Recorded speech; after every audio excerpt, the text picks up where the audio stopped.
Man. Yo, welcome to the No Pick Show. With no handhold. We do it facts on emotion. Please be sure to like, comment, subscribe, hit that bell notification. I wasn't going to go live today, but a lot of people hit me up, say we need an emergency podcast, emergency broadcast. So if you've been under a rock, Jaylen Brown was just traded for Paul George, one lightly protected first round pick, one unprotected future first, and 2 second-round picks. Insane trade. One of the worst trades I've ever fucking seen. To me, it's worse than a Luka trade because at least Dallas got what's his name? At least Dallas got Cooper Flag. Like you know what I'm saying? At least Dallas got Cooper Flag. And this one, it's once you get past the initial like shock. Shout out to my dog Elvin in the building, man. Shout out to all y'all in the building. What up with your Kyle? What's up with your Nola Ant? What up with your Dakari? What up? Hey, what up with you? Louisiana Girl? What up, sis? Zach, I have no idea. Fire Brad Stevens, Nando, what's the deal? Look, well, let me say this. And shout out to everybody in the building. Make sure you hit the like button. This is what I think Brad Stevens is doing, right? Brad Stevens is preparing. What up, Joe? Brad Stevens is preparing to build around Jason Tatum a couple of years from now, when Paul George is, because essentially there was no way Jaylen Brown was getting that contract extension.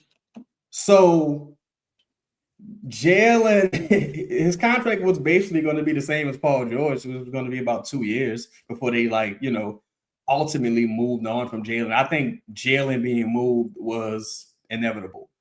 So I understand looking past the Jaylen Brown era and saying, all right, look, we're going to build around Tatum as soon as this money falls off the books because we're going to have some space to absorb contracts, etc. I think maybe Derek White will be gone by then. We can go all in on the Jason Tatum rebuild. I get it. But you couldn't find more value than that. Like, to me, it seems like they specifically wanted Paul George for some reason, maybe to sell, you know what I'm saying? Like sell that name because he still has some star quality. Had an okay postseason. And to be real, the Celtics really didn't have a path to true contention, honestly. Because it would have been hard to add talent around that roster. I don't think they really had a path to true contention. But, boy, I don't know if I want to say his brother or something else. Brad. What was that? Listen, bro. First off, Jaylen about to be 30 this year, right? Tatum is 28, though. Like off the Achilles. So yeah. It like for the we gonna build around Tatum. I think Tatum is gonna come back, right? But you don't know what Tatum is gonna be on his own off the Achilles for the long term, right? And then you've never seen Tatum without Brown. This is emotion superseding logic. Yes, because y'all shout out to Louisiana again. I agree with everything she's saying. I think they went far out of their way, and they've always gone out of their way to devalue Jaylen Brown. Clearly, they don't like him in that building, and clearly the league seemingly has something against Jaylen Brown.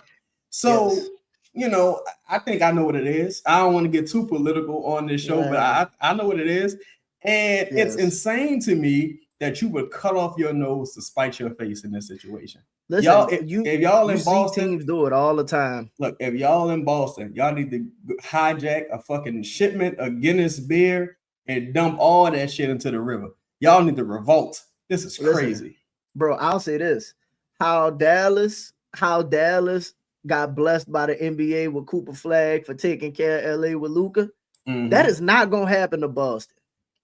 They would have to shit this bed this season. That is not going to happen with Boston, bro. Sending Jaylen Brown to Philly is not going to just be somewhere. Like, you know how there's moves that can like, bro, you can either send your trajectory where it is, go up, or like immediately bottom from this. I think this is one of those. Again, we've seen Boston be bad. Like, don't forget throughout most of the Paul Pierce era, Boston was not great. Boston wasn't shit until they got KG and Ray Allen, bro. Yes, and like Rondo. Paul Pierce spent a lot of time not being good. Tatum and Brown had each other, and then you still had to go put other pieces around them for them, you know what I mean, for it to really be something. Don't fucking think with how the East then loaded up that you can't find yourself for fighting for the 9 or 10 seed. They did two things, honestly. And what was happening with your most hated? Trey, shout out to everybody in the building, man. Make sure y'all hit that like button as y'all pull up, man. Appreciate y'all tapping in. This is an impromptu show. I had to talk about this. To me, the Celtics did a couple of things that I would have hated if the Pelicans did. For one, and this is the worst part. Like, bro, you didn't even get an additional first for taking on Paul George's contract. I mean, I guess one might say, well, Jaylen's contract, but Paul George is 7 years older. Like, I think he's like 6 or 7 years old, if I'm not mistaken. Bro, it's this is 100% political and ridiculous. But listen, they did Paul George. Hold on, wait. Paul George played 31 games and then 40-something games, got suspended for substance use. You know what I mean? Bro, didn't have a great postseason. You know what I'm saying? Okay. Ooh, boy, that was bad. Because to me, him going to a rival. Well, what up with your Savage? Shout out to Savage. He one of the reasons I did this show. Him going to a rival is one of the most inexplicable things I've seen. Truthfully, to me, it's similar to the Luka Lakers trade. To where it ain't even as bad as Luka to the Lakers, because I think it's worse than Luka to the Lakers. Well, it's definitely worse. That's what I mean. Like the Luka to the Lakers is not as bad because, like, once you trade Luka, like again, you signaling like, all right, we don't really like believe in what we're doing moving. Well, I guess you had Kyrie and AD, but then Kyrie immediately gets hurt, AD get hurt, and then that was the end of that. But in this situation, you literally just got walked down in the first round, bro, by this team. And then you just sent them your best player? Because he is currently their best player. To me, he's also the best player as well. And I think there's something to be said, because it's like, look, I know I've seen this sentiment a couple of times where it's like, man, the Pelicans could have beat that. It's like, it's all about realistically what the opposing team wants. And truthfully, I mean, they might have been able to expedite their rebuild, but Paul George is better than all them players put together. Like, just being real, Paul George is better than Herb Poole Hawkins put together today still. But a diminished Paul George. Diminished Paul George. But you could have expedited your rebuild, because that's what, $42 million coming off the books. But now you married to Herb Jones. Oh my gosh, yeah. So it seems ridiculous. Like, we're gonna pivot to some Pelicans talk soon. But one thing I will say, sorry, dog. And this is like the perfect like pivot in my opinion. If you notice, the only teams that are really trading for stars and star quality players are teams that were promising and or good last season, right? If you notice, like, all the bad teams, they kind of just like, let me sit this one out. Oh, let's like kind of let's try to figure it out around the edges. Like, Philly is a good team. They just dealt with some injuries last season and suspensions, like with Embiid. What's another team? Charlotte was a play-in team, and they was like, all right, we still not close. Let's just get off of this contract while we can. Even the Lakers, to me, the Lakers have a very bizarre offseason, but the Lakers got Luka and Austin Reeves, but you can still look at that roster and say, boy, I better hope Luka don't get hurt, because anytime you got Luka, once you have Luka and you have cap space. See, that's the thing. Like, it's different when you don't have cap space and you don't have avenues. Once Brian said, "I'm not coming back," you can't have a player like Luka on your team and then not go all out. Yeah, no, that causes where they fucked up at, to me, is now you have no future draft capital. None. So, and some of those contracts may not necessarily be tradable once you see what other teams are trading for. Like, to me, the big men got all the money this offseason for the most part. And the shooters, guys like Luke Kennard, Hardaway, my dog Gillespie, they ain't really getting no money. And that really shocked me. I guess I hope everybody not buying like the Wemby hype, but it's like, not saying it's hype, but I hope everybody not like, tripping off that. Shout out to everybody in the building, man. Make sure y'all hit that like button. The market is similar to a degree. It's similar to what it was last year. Last year you saw buyer's market. Yep. If you was a certain type of player, you wouldn't get no bread, right? Like you was coming back on damn near minimums, and those players still barely getting contracts. Quentin Grimes, like he got lucky. Contract. He got a full MLE, I think.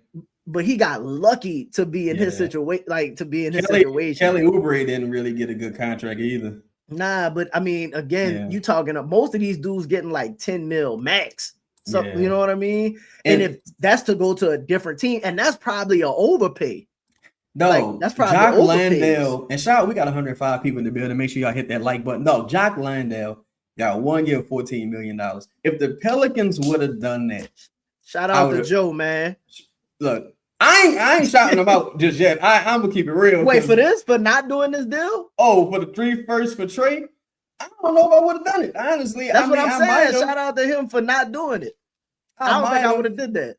I might have done it. I might have done it because now you in an interesting spot, right? And I say you in an interesting spot because it was like you got some options, but at the same time, the talent available via trade is dwindling, like the impact talent. So my goal would be at this point just to clear the books as much as I can going into next year. And to me, that means the DeJounte and Herb. Like also at any point you can waive and stretch Hawkins, and you'll have more salary cap and a roster spot to work with. Like shout out to DeAndre. I'm speaking specifically to that my bad, to that trade, the 3 first. The reason is because like if you do that trade, it's not about that trade. We talk about it all the time. What's the following trade? Because then you like now you kind of like signal you want to do something, but you still don't have enough pieces to really do something. Then you you get what I'm saying? I totally get what you're saying. The reason why I say I can't right now, I view the offseason as an incomplete. Yes. Right. Yes. I'm giving it an incomplete. I'm reserving my opinion on the offseason because this keeping it a buck, man.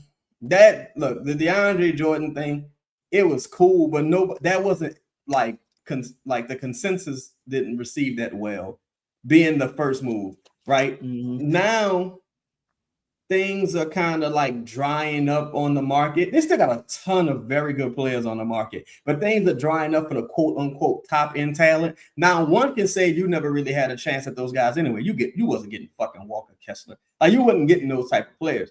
But you gotta do something soon, because where's the talent coming from outside the building? And I don't necessarily believe in a ton of growth. Look, this being total transparency, I don't think DeJounte gonna be shit this season. And I think as far as like good, I think he'll be mediocre at best. Right? I think he'll be okay. I don't think players like that, after they have those type of injuries, recoup value. Like I don't think going into the deadline or next offseason, he's gonna be more valuable than he is now. I would just rather know for a fact that I have the space on my books next season. The pool, like, okay, hopefully he returns to form, but now you're still looking at 8 to maybe 12 in your range, depending on what happens with 8 to 12 in your range, depending on what happens with the Kings and what they ultimately decide to do. But still, you in a spot where it's like you gotta address the shooting. you got to address the roster spots, and you got to address the defensive rebounding. So far, none of those things have been addressed. There's a lot of time left, but I would still. say this. Louisiana gal dropping gems in the chat, by the way. Number 2, as far as like the things that they need to sort out roster-wise, again, like when you watching people moving and a bunch of activity happening and your team not doing nothing, realistically, that's kind of like it's a little emotionally it gets you charged up. You know what I'm saying? Yeah. That's why I think you gotta have some can't let emotion supersede your logic. After you take a breath and then you watch some of these deals as they happen, you start being like, damn, Jock Landale for 14. No, I would have been sick if they did that. You know what I'm saying? Like Jock for 14. Wait, 4 first for Kessler and 32 million. He ain't even a full-time starter. It's just like, no, I would have been sick with some of these things. Let me read off Louisiana Gale's comment. Shout out to Louisiana Gale in the building, man, dropping jewels. And we got 118 people in the building. Let's get the likes up to 100 likes, man. Everybody hit the like button while we reading these comments. Shout out to everybody in the building. Louisiana Gale, she say an agent friend of hers say the Pels are doing the right thing, staying quiet and potentially waiting until the trade deadline when most of these situations implode. I think that's waiting too long, personally. Louisiana Gale, their teams are going to want to get their hands on expiring salary and wings, which the Pelicans have both. True indeed. Say they aren't overpaying anyone, which is good. Some teams will regret these contracts in 2 months. Also, I think the Pels want the position to chase after Cade when he inevitably axes out. Trajan is doing his part, dog. Trajan is doing his part. I ain't gonna lie. Trajan looking bad right now. Trajan doing his part. Louisiana Gal say, been in this league for 2 decades, and Joe has never gotten the respect he deserves, but he rose to Scott Perry, the only GM's acting responsibly. Yeah, the Kings haven't done nothing yet except for bring back Precious Achiuwa, which is a really good signing. Louisiana Gal said, you guys want him to pay Landale $14 million. How about trading 4 picks for an unproven Kessler, sign Mitch Rob, who can't play more than 20 minutes? Now, that was my point. That's why I was like, no, the Celtics did 2 things I would never do. First, trade Jaylen for Paul George, and the second one was sign Mitchell Robinson. I think both of those moves are terrible. Louisiana Gal said, Joe's operating a small market team, making bad moves on top of David Griffin's mess, would bury the team until 2030. I'm literally watching centers that are backups to backups get 8-figure deals. Jackson Hayes got overpaid. Jackson got a deal. Crazy. The market is completely overcorrecting itself. All the small market teams need to sit this one out because they can't come back from these mistakes. Charlotte backed out. Memphis backed out. Sac is sitting this one out. Nola needs to sit this one out or at least try to the deadline. She said Joe isn't wrong for Trey Murphy's asking price. Not wrong for overpaying one of the backup centers. Should he have traded Herb last year? Yes. Doing so now will force them to take a bad deal back. I wish Griffin actually would have traded Herb, truthfully. Louisiana Girls, their Pels have all of their first-round picks, 5 tradable seconds. Trey Murphy, Eve Meesey, Herb Jones all have value. 12th, they have $40 million-ish in expiring money, can get close to 75 wiggle room, depending on what Murray does. With his option, please opt out. Please opt out, DeJounte. They need to play the long game and practice patience. Say don't focus on Pels free agency move. Watch out for July 15th. Zion is essentially eligible. There's no deal that'll tell you they plan to move forward in a coming months. Now, here's what and shout out to Louisiana Gal. Oh, appreciate you, though. Here's what I'll say. I think the Pelicans are getting to a point where this year could become another evaluation year, right? This being different type of evaluation, though. Yeah, different type of evaluation. I think this evaluation would be like, yeah, we ain't close. We need to blow this up, or now we can go kind of quote unquote big game hunting. Let me add to this point before you continue, if you don't mind. Good. I agree with you as far as the evaluation, right? But I think it's like it's finally their first year evaluation. Like you said, like last year was a first year, like, oh no, we really like everything gotta go. Coach got like it's really this bad. Okay. This year, I think the evaluation would be how do y'all function under some kind of stability, right? We got a quality coach that's got long-term stability that's gonna be here. We got a style we trying to play. We have opportunity moving forward. Like you're starting to mold a vision somewhat, right? You just now at this point, like you said, the evaluation. I told you, we both said it's happening at the trade deadline. If they look like shit, well, I think everybody out. Well, my position is I think if they bad at the trade deadline, I do believe people are gone. But yeah, I will also say you can't go into the season behind the 8 ball also. Because if you position yourself to go into the season, and let's say you want to play this style of play that Mosley may want to play, you still are lacking 2 major critical pieces, one being defensive rebounding, the other being shooting. Now the free agency is 2 days in. Like, you know what I'm saying? So ain't shit happen. And dog, the list of free agents still available is crazy. It's big. You can get to, well, what up with you, Vince? Shout out to everybody in the building. No, I just want to hear him though. now here to me, yo, for real. To me, it's like, yo, you gotta start trimming at the fat. Because again, other teams, like some of these contracts that we've seen, like the 2-year deals, things of that nature, partially guaranteed contracts, those motherfuckers gonna get declined next season. Those teams gonna be right back with cap space. Like the same, like, you know, some of those teams to make similar deals next offseason. Yeah, it can make similar deals next offseason. Like, or even like the Bulls aren't in rebuild mode. So, well, what up though, Detroit Warren? Peace, fam. Like the Bulls aren't in rebuild mode. They just signed Powell. They brought back Collins. Like, you know what I'm saying? They're going to try to compete. Well, or at least they're not compete. They're gonna they're not gonna compete. They're gonna try and not be awful. Yeah, they're gonna try and not be awful, right? Which they have incentive to do, especially with the new anti-tanking rules. But I still say, because I'm speaking to this from 2 ends. One, as a consumer. The other, as a, I guess you would say, logical spectator, because I'm not a media person, right? Yeah. Now, from a logical standpoint, I don't even understand the Jaylen Brown trade. Like, I understand what the Pelicans doing. Like, I get it. I'm with you. I feel what you're doing. I understand. I don't fools rush in. I don't want to pay some of these motherfuckers $17 million who really like third, fourth bigs at best. Yeah. Like, I think that's a terrible thing, and I'm glad the Pelicans haven't done that.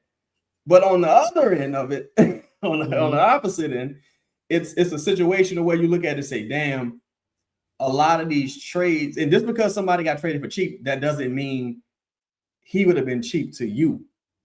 Because if people feel like you have more to offer, they're going to try to rob you blind. But on the other end, the fan base is out, right? The fan base is like just out. And this is something I'm observing, right? And you got to do something to bring them in, or you could potentially lose them long term. Like I told you, I think the arena about to look like a fucking Connect 4 board next season. Like it's gonna be a lot of empty seats. So I'm looking at it like internal growth go at least like will only get you so far. You really might have to bite the bullet on at least one deal and take the L. At least if it's on like Herb, because if you could go into next season saying, I got that 20 million off the books.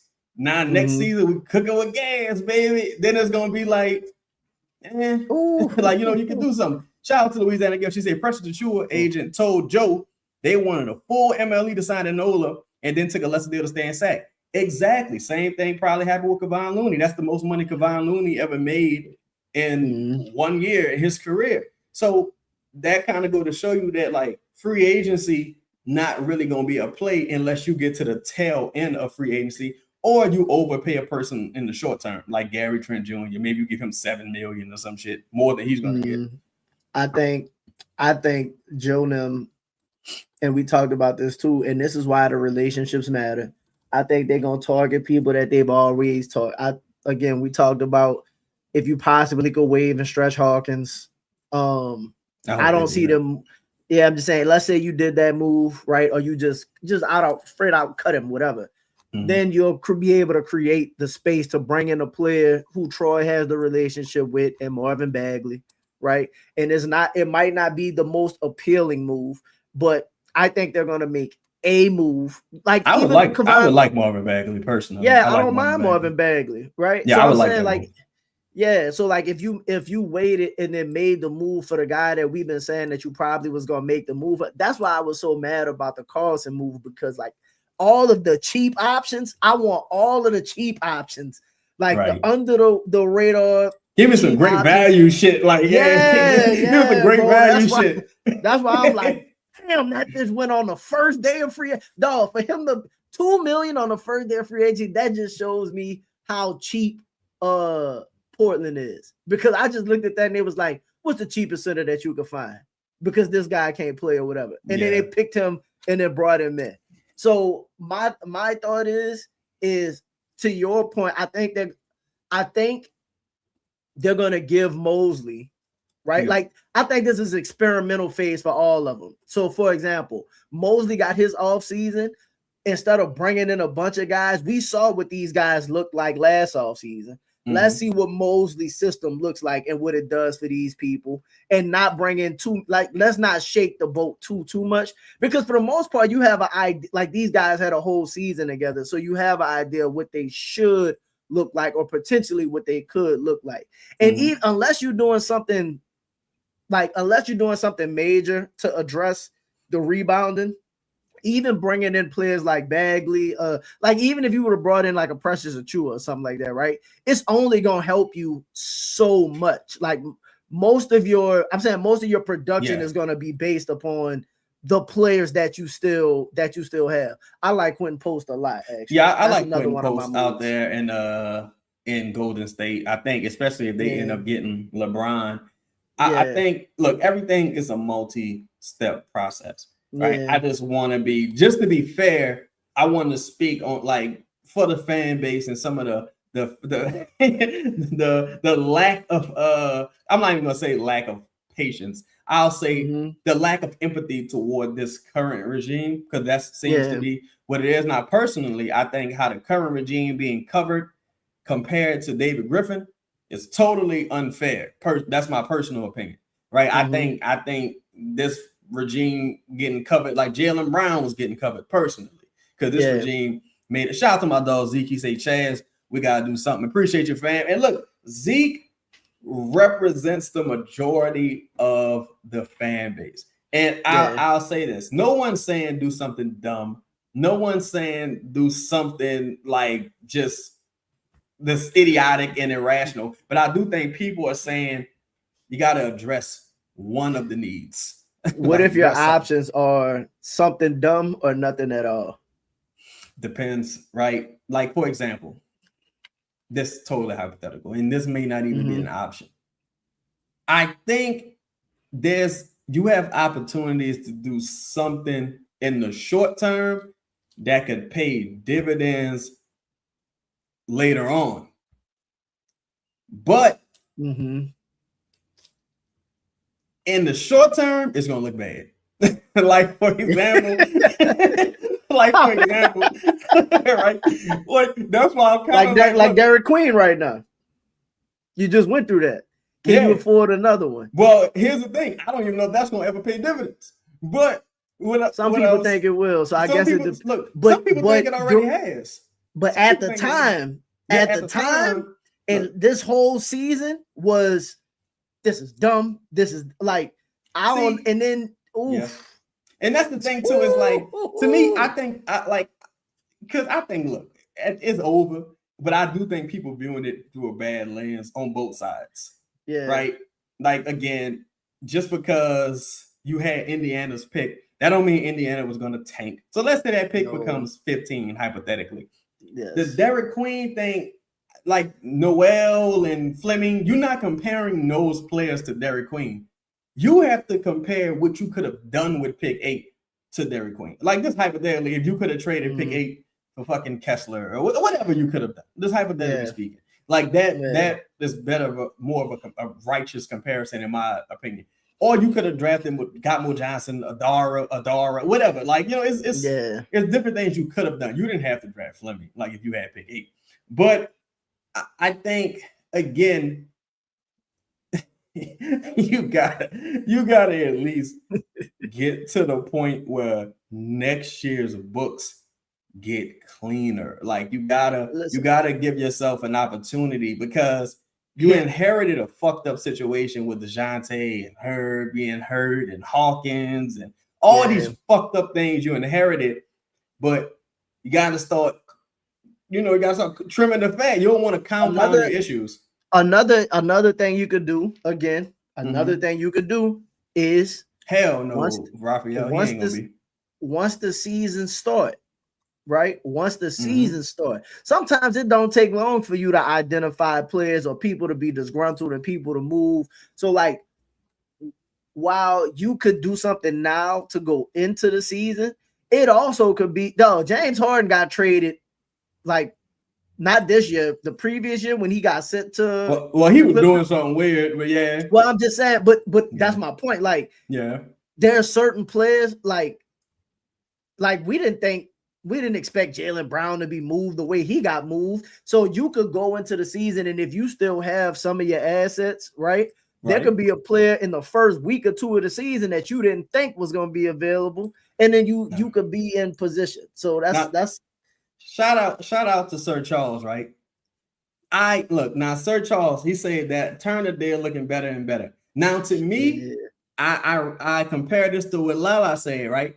I would rather them not do anything than trade for Miles Turner, only because I don't want to tie up.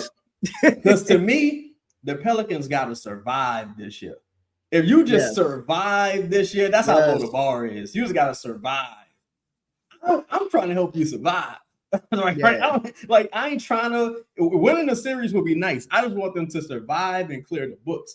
Next year, when you got all that luxury tax space, if you can turn that into true cap space, like by moving DeJounte, moving off of Herb, and not take on any long-term salary like a Miles Turner, to me, you would be in a much better position moving forward. Because next offseason, Joe gonna have the world in his palm. You're gonna have. It really is. Listen, you're gonna have picks, because you're gonna have all your picks, right? All your picks. You're gonna have the Milwaukee pick. You're gonna have so you got the expirings. You know what I mean? You didn't recoup. You might be able to recoup some seconds this year, because you might end up having to do a Herb deal for a second or something like that. You know what I mean? You're gonna have, hopefully, you know what would be a win this year?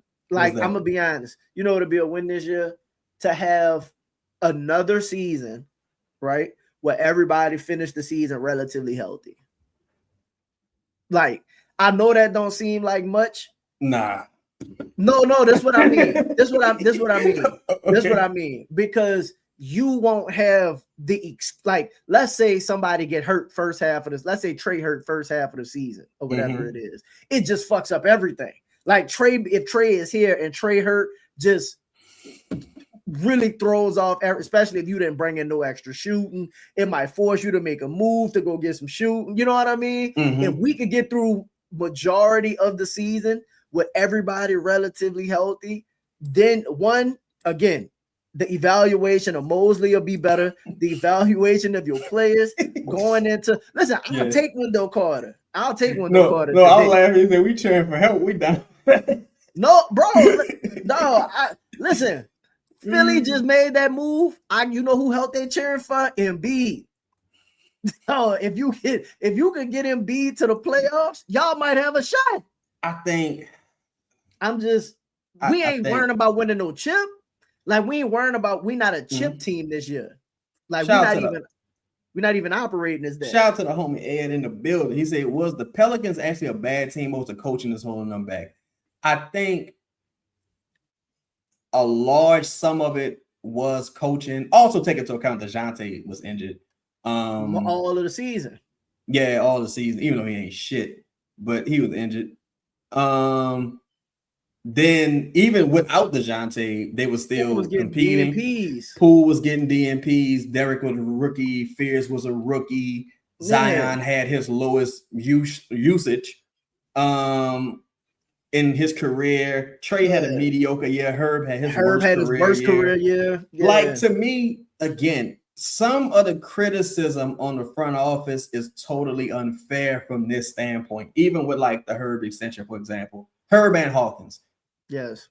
You don't count on a nigga having his worst year in history. like you just can't predict. Yeah. Like, if you give Herb an extension, you like, well, clearly he gonna be better than he was last year. He was worse. If he would have been, if he would have just been the year before bad. Like, if he would have been that year bad, it would have been like, all right. You can't count on a nigga just like with Jordan Hawkins averaged like an air ball a game. There's no way. If you could predict that, you gotta go to Vegas. So Hawkins, I understand some of those things. And even when he got his minutes, he like he only played like 5 minutes. In his 5 minutes, you was just like, yeah, we can't do nothing with these. Shout out to the homie Raphael. This is why I always reference this. Pelicans had 20 fourth quarter like blown leads. And shout out to everybody in the building. Make sure y'all hit that like button. Let's get up to 100 likes. 24 quarter blown leads. If they win half of those, they end up playing. Yeah. Right?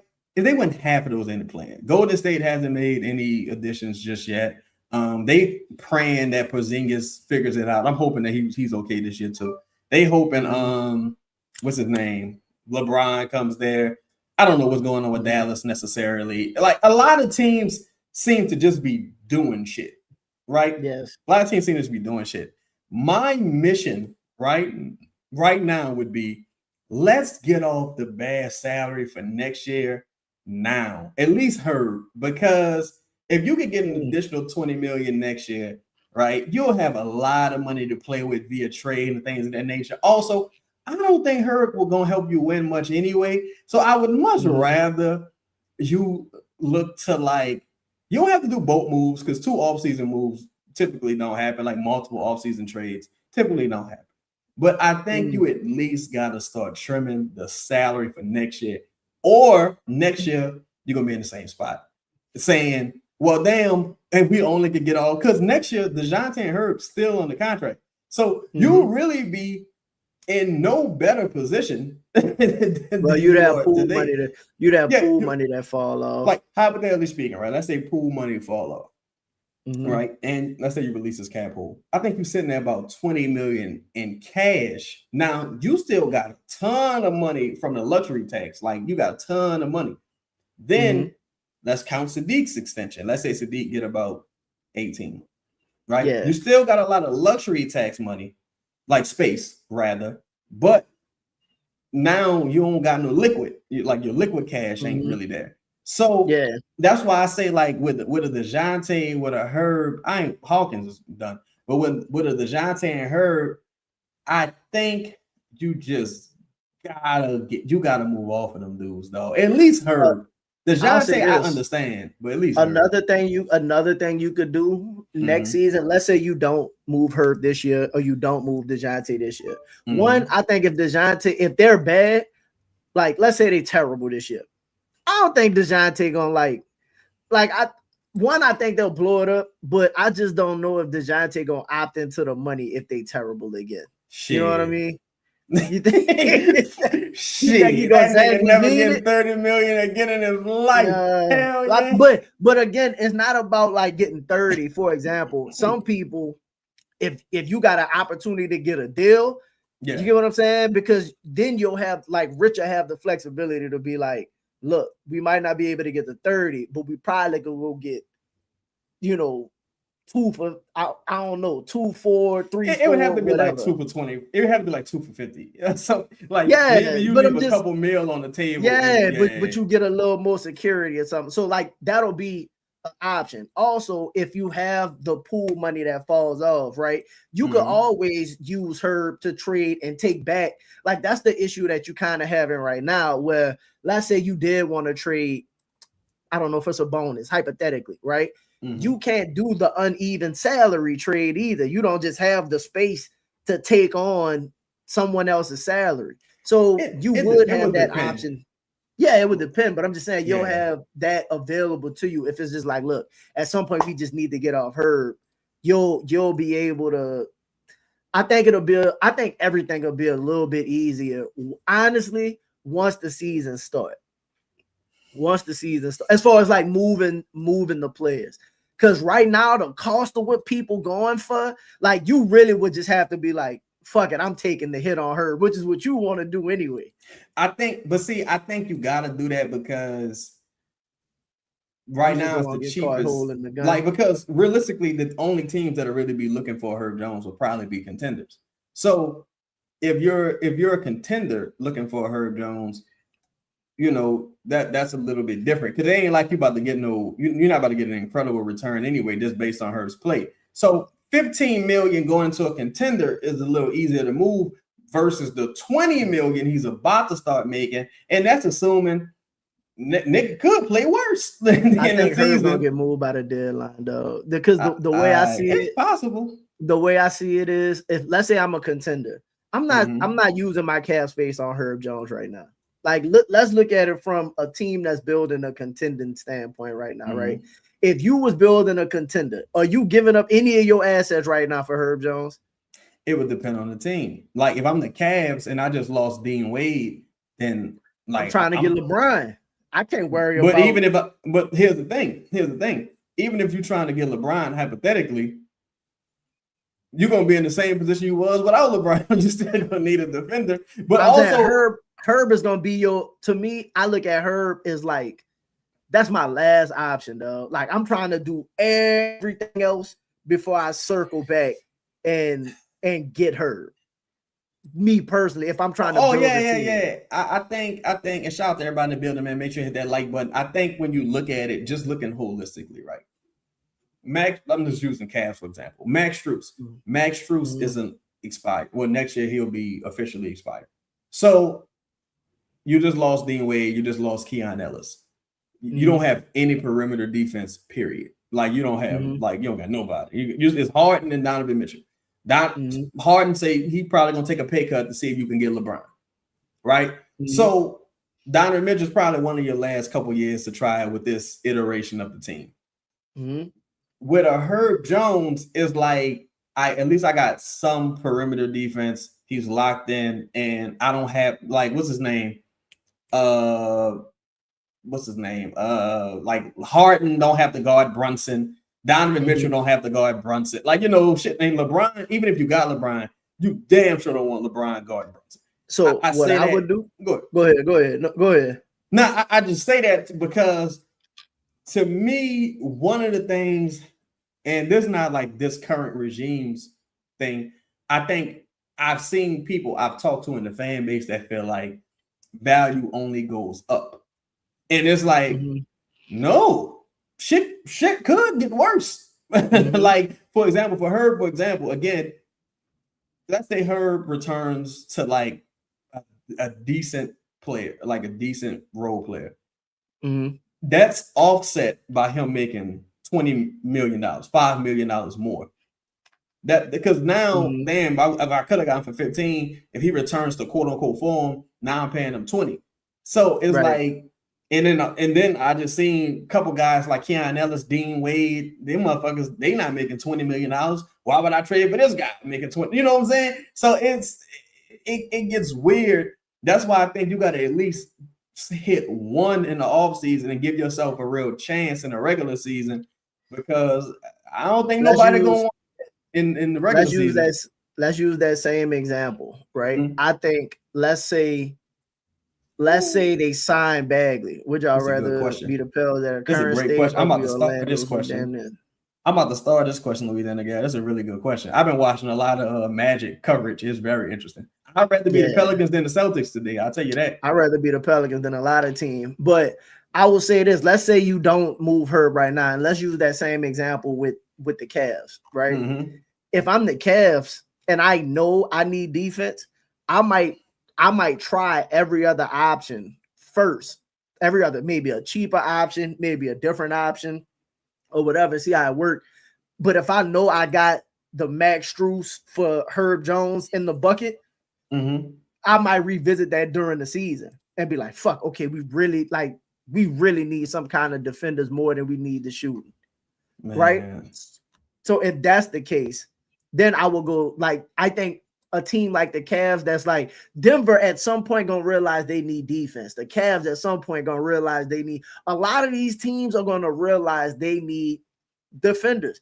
What it's gonna boil down to is during the season when these teams are, because you know it's gonna be surprise teams that's making a push, teams that thought they were gonna be good, kind of, you know, in the middle of the pack. That's just the way it goes. And if that's the case, you might be able to capitalize. The only thing is when they come calling during the season, you can't be stiff, pause, during the season. That's the only thing I say. My thing, and shout out to my dog, he said, why couldn't we have done the Kessler deal? Well, Kessler was just whatchamacallit, like it was a sign and trade into their space, I believe. So I don't think they didn't send Utah on the salary back. They only sent picks back. That's why it's important to have cap space. Like if you're the Pelicans, I think with the Pelicans, man, you gotta start fast, and that's my issue, because you got so you mean in the season. In the season, you gotta start fast because you got a group of players that haven't had a ton of time on task together, and some of the motherfuckers who have had time on task just ain't that good.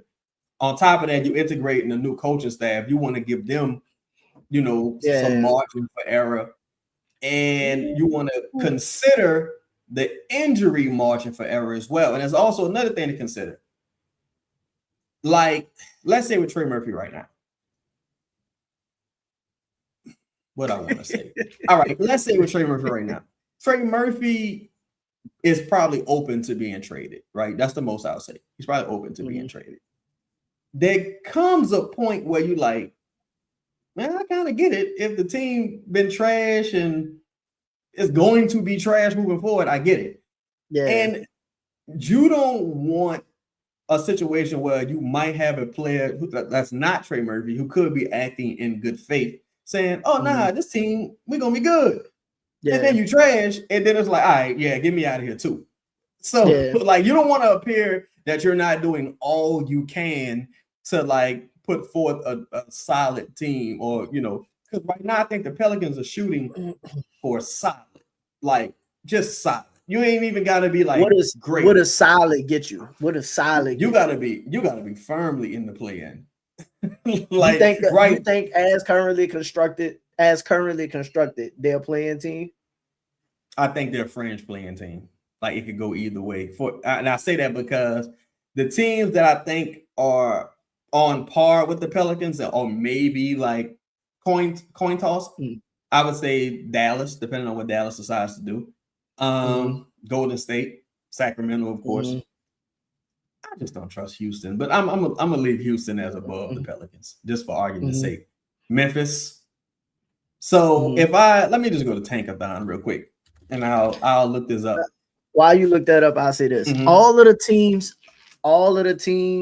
in the West right now, yes, you got to get off to a fast start so you can like get some momentum. And honestly, if you stack early wins, like if you win early in the season, it kind of carries you throughout the season. You just cannot get off to slow starts. Slow starts fucking like slow starts bury you because you're just digging out of the hole the entire time. But like if you get off to a pretty fast start, you'll have teams that come, you know, like get ready to play you, and then they'll kind of say, well, the second night of a bag-to-bag, they play, you know what I mean? Like you'll see some teams that kind of like concede dubs to you. But if you middle of the pack or you start off slow, teams will see you and say, you know what?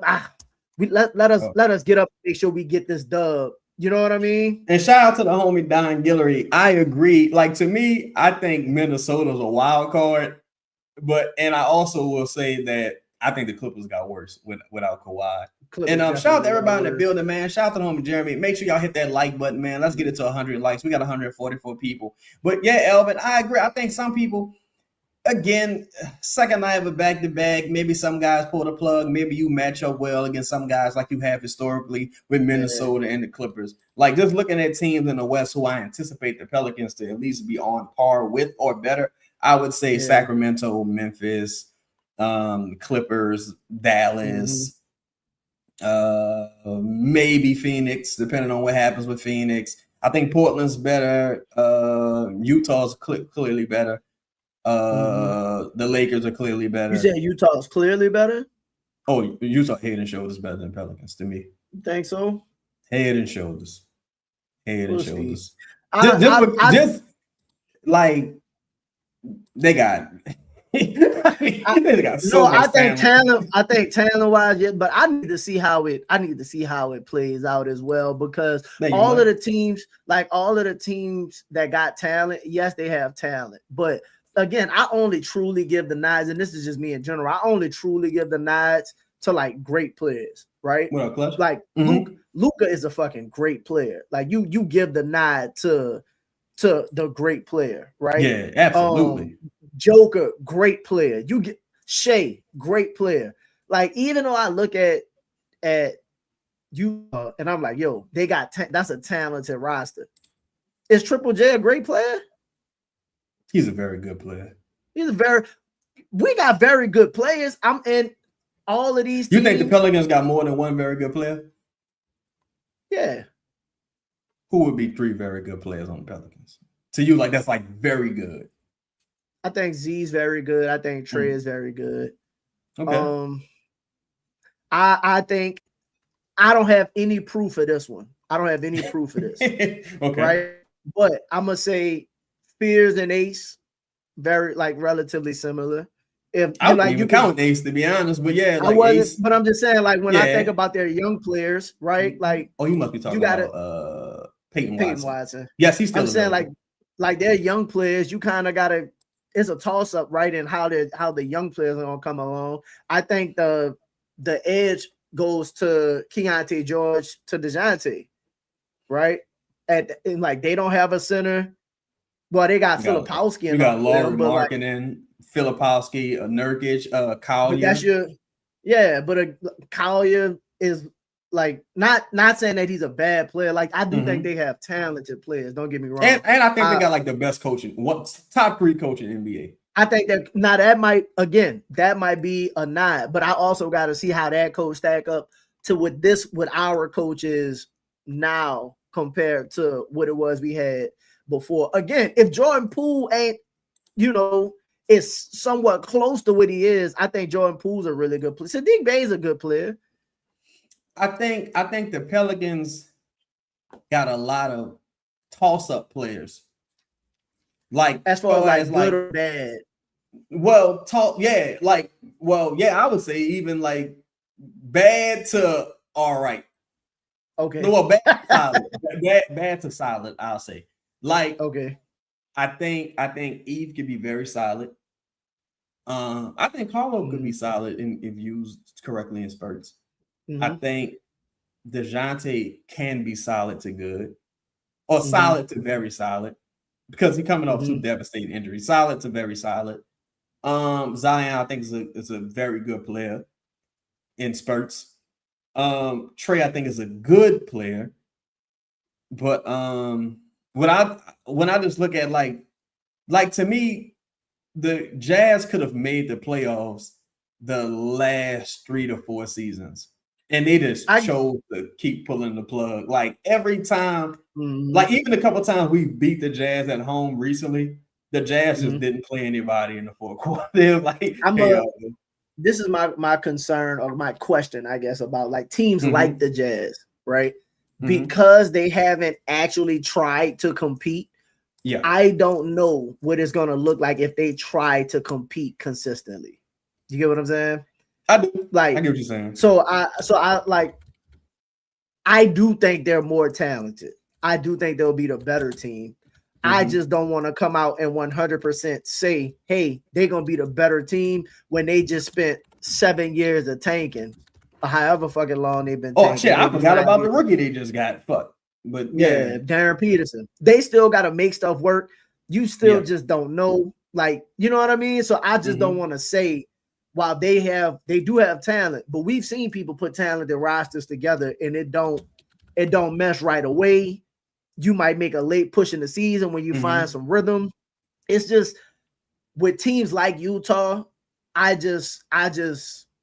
want to see it play out first. The reason I say that is just like, let's say, for example, like last year when they were tanking, up until December 20, up until Christmas last year, they were 11-19.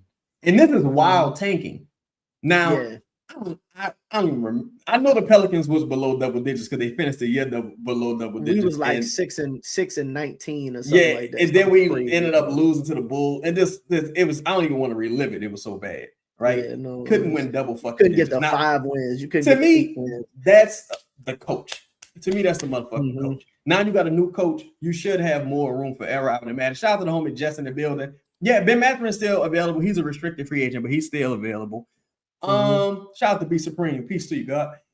And we see y'all questions. I'm storing y'all questions, Jeremy. Make sure y'all keep sending y'all questions in if y'all didn't hit the like button. I'll just say, I think the Pelicans could firmly be in the play-in, but I would have them as like 9 or 10. Like, again, I really only see them in the West. There's some teams to me, if you say, well, if everything went right, like if somebody said, like, if everything went right, you could be in the conversation with a Phoenix or well, not Phoenix. Like, if everything went right, you could be in a conversation with a Minnesota, depending on what happened with LaMelo and his injuries. You could be in a conversation with Utah, depending on how they mesh together, what have you. If Keontae George has a down year, injuries, what have you. Because keep in mind, Kessler, he barely been playing this whole time anyway. Yeah, you upgraded. They upgraded their defense drastically by adding Jaren Jackson Jr. and they got Peterson, a second year, what have you. I think they're gonna be solid. Yeah, just looking at everything with the Pelicans, everything to me screams like, bro, you gotta start fast. Because if you start fast and you hit a snag, you'll have some room for error. Like last year, the Pelicans finished 11 games, if I'm not mistaken, behind 10th place. Could have easily made it. Dallas, but here's the thing: Dallas started tanking, right? The Grizzlies started tanking. The Kings started tanking. The Jazz were tanking. So if those teams aren't tanking, will there be less wins to go around? Like when you face the Jazz back to back and you beat them, will there be less wins to go around? This the interesting thing too is we weren't tanking. They just weren't. Like, who's the reason that you were not good? That's what it's gonna boil down to. Because that's a good question, very good question. Because they had a stretch where they were winning those games, and if you weren't completely bad, you close the gap on that 10 seed. Remember, they had the 8-game stretch against like above 500 teams, like competitive teams, playoff teams. Shout out to Sham God. Yep. If you do anything in that stretch, you actually might have a chance at the play and you finish significantly better than where you were. You do terrible in that stretch, so then you pull a plug the rest of the way during the season as well. You just didn't do it as early as some of the other teams did.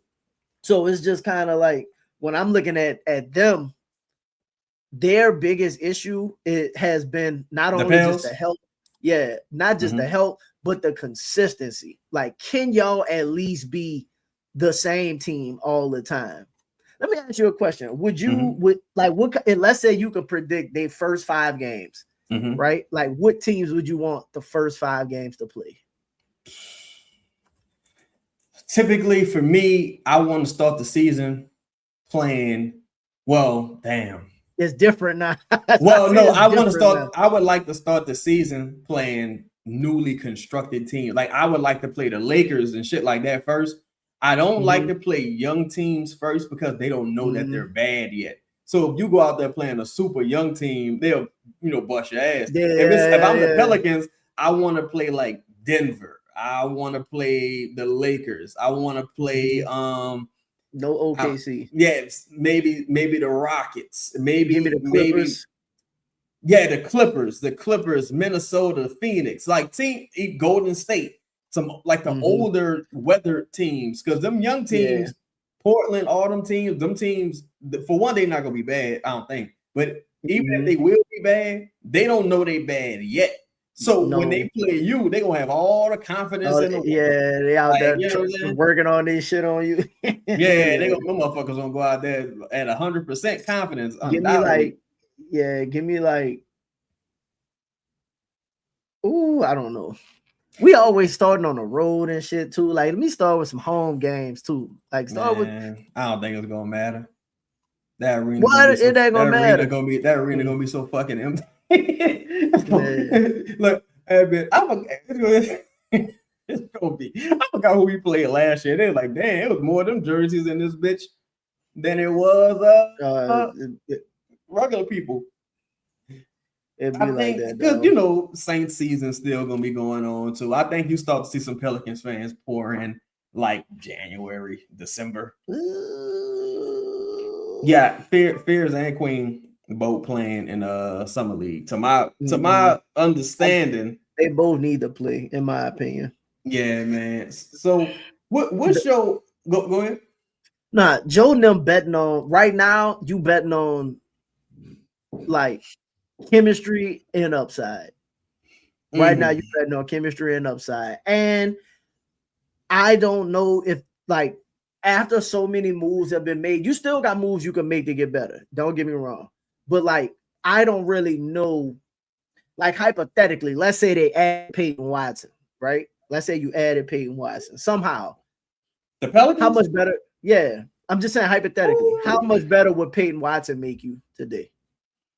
Like, would you be like, I'm just saying, would you be like, oh, we're a playoff team? I would. You think so? I say that because I view it as such a drastic upgrade over Herb. Because I'm imagining that this is like again, bro. Peyton's super unproven, bro. No, but here's the thing. He might be unproved. He had 1 year that he really just balled out. And it's like, that's just as many years as her. Like, that's what I'm saying. so that's why I'm like, financially, like, let's just say hypothetically, the contracts were the same. Yeah, I think he just does more to help you win. Like, I saw him in the for example, the Pelicans still have two like monumental shortages in shooting and defensive rebounding. Peyton Watson at least helps us a little bit on the shooting front. Yeah, and he's such a great athlete, he could potentially help on the scoring front. Also, yes, I can say, well, if I go to my second unit, realistically, I don't have any weaknesses, maybe depending on, how you feel about the center position. But yeah, Watson bust our ass last year. He definitely scored like 35. Yeah, he fucked over the Pelicans. Him and Moody back to back went crazy, though. I'm talking about just career highs. Just fucked over the Pelicans. Shade went crazy for 30 plus. The wings be giving us the blues, bro. It's always the wing players. Shout out to Jeremy. He said, "What's the chance Mosley gives us a heavy dose of point Zion, or at least move him away from the forward because he's not a forward?" And see, again, that's the issue, right? Shout out to Jeremy. That's a good question. We about to get to some of the star questions now. Yeah. It's like if Zion as point Zion, it helps Trey. It can potentially help Eve with some vertical spacing, but it can potentially help Sadiq Bey. But who's that other guy out there? Like, you know what I'm saying? Who's what else you have guy out there? You know what else that could happen that we not accounting for? This is extreme. Extreme. I'm with you. Right? But you always account for the unknown of like one of your young players, like Fears, be like not star level, but if he get to be better consistently, like Trey level, not Trey, but one of those, how you was like, okay, who's like really good to at least good? If he can consistently be like, look how he looked in that Knicks game, or if the end of the season was a true thing for him. Now, again, they played some tanking teams and all of that shit. Yeah. But like, if he can really be like I think he's coming off the bench, but like an 18-point guy off the bench, I think that changes your equation. If everything else stays the same, I think that's really lofty. I am 18 off the bench. He averaged 14 last year. He was starting most of that time. I think he gonna get about the same amount of minutes and shots. He was when he was coming off the bench when bro, he was so much better off the bench than he was starting, which is why it was dumb to start him, in my opinion. But when he was coming off the bench, he was still getting about 4. Some of his best games was off the bench.